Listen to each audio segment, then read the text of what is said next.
सबसे पहले परम श्रद्धेय आदरणीय अध्यक्ष महोदय को आज सदन का अध्यक्ष चुने जाने के लिए बहुत बहुत बधाई, असंख्य शुभकामनाएं। और आपकी पोशाक से शायद परिचित हो रहा है कि आपने कुछ खोया है, और ये सदन के साथ साथ मैं भी आपकी इस दुख की घड़ी में सहानुभूति प्रकट करता हूं। अध्यक्ष महोदय, तमाम विपक्ष के साथियों ने विशेष बात को रखा कि जो सरकार होती है संभवतः उनसे अगर कुछ त्रुटि हो भी जाती है तो उसके बचाव में खड़ी अपने आप को पाती है। तो इसलिए अगर आप वास्तव में अगर झारखंड राज्य की समस्याओं से परिचय होना चाहते हैं तो आपको विपक्ष में बैठे और नए विधायक जो चुनकर आए हैं उन्हें आपको बेहतरीन अवसर देने का प्रयास करना होगा।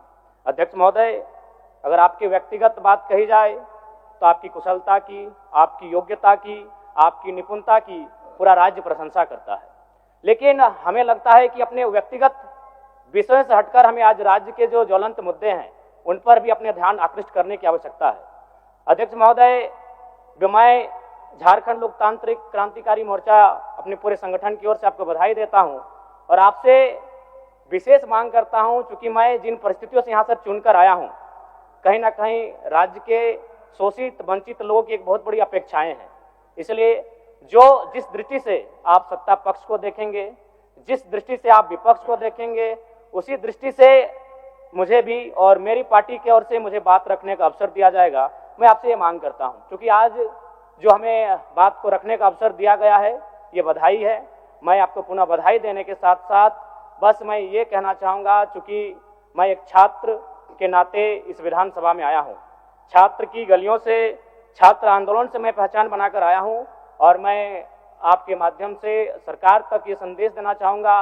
अभी सीरियल के मामले को लेकर झारखंड के लाखों अभ्यर्थी सड़कों पर हैं। आप सदन से बाहर एक बार उनसे मिले, वो आपके ही बच्चे हैं, इस राज्य के बच्चे हैं, और आप उनको संतुष्ट करें, आप उनसे मिलें, उनसे बातचीत करें और इस समस्या का निदान करने का प्रयास करें।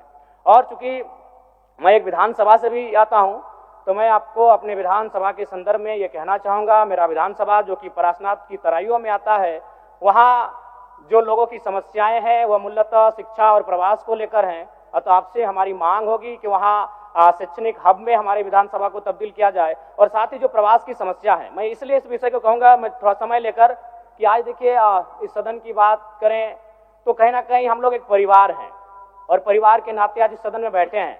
लेकिन मैं जिस विधानसभा क्षेत्र से आता हूँ उसके आसपास के विधानसभा क्षेत्रों की एक घटना है, अभी कैमरून में 45 मजदूर फंसे हैं। तो मैं सदन बधाई के बीच में आपका ध्यान आकृष्ट करना चाहूँगा, ये गंभीर विषय है, और वे रोते रोते टेलीफोन किए हुए थे कि उनको पानी की केवल पानी पीकर वो कई दिनों से अपना दिनचर्या को काट रहे हैं। तो मैं आपसे चाहूँगा कि इस विषय को गंभीरता पूर्वक लें और उस दिशा में आगे बढ़ें, और इस राज्य का 24 वर्षों का ये राज्य, उस राज्य को हम लोग आगे कैसे लेकर जाएं, हमारी क्या भूमिका होगी, उसमें सदैव आपके साथ खड़े हैं। पुनः आपसे यही कहेंगे कि हमें समान अवसर दिया जाएगा अपनी बातों को रखने का। बड़ी उम्मीदों के साथ हम लोग यहाँ तक आए हैं। पुनः आपको माननीय अध्यक्ष चुने जाने पर बहुत बहुत बधाई, बहुत बहुत शुभकामनाएं, और साथ ही साथ आपने जो शायद अपने पिता को खोया है, पुनः उसके प्रति हम ढांढस, शोक, संवेदना व्यक्त करते हैं। धन्यवाद। जोहार। झारखंड के तमाम शहीदों को नमन, वंदन। जय झारखंड, जोहार झारखंड। आप देख रहे हैं द जोहार। जुबां पर जोहार, दिल में झारखंड।